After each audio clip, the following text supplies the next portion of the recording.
Wine షాప్కి వెళ్ళాలంటే పోను 4 కిలోమీటర్లు, రాను 4 కిలోమీటర్లు, రోజుకి 8 కిలోమీటర్లు నడవాలని విషయం నీకు తెలుసా? నాకు తెలుసు.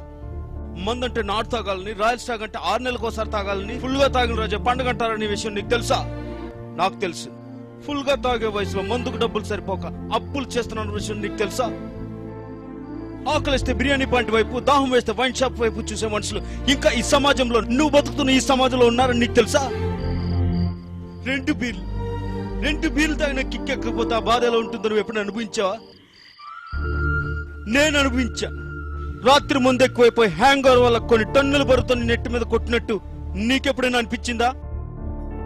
మందు దొరికి గ్లాసు వాటర్ ప్యాకెట్ దొరకకపోతే ఎంత బాధగా ఉంటుంది ఎప్పుడు నువ్వు అనుభవించావా? నువ్వు ఎప్పుడైనా అనుభవించావా? మనకి ఈ సమాజంలో తాగడానికి మన దగ్గర ఉన్న పేరు, మన దగ్గర ఉన్న అధికారం, మన శక్తి ఏది సరిపోదు. ఈ జనం మధ్య తాగలేక దూరంగా పోయి తాగాలని నీకు ఎప్పుడైనా అనిపించిందా?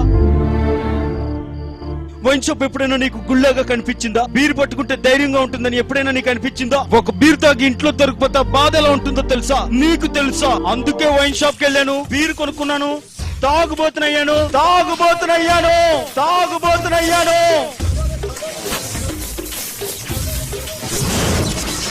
ఇక్కడ మందు గురించి మాట్లాడే హక్కు నాకు మాత్రమే ఉంది. నీకు లేదు, ఖచ్చితంగా నీకు లేదు.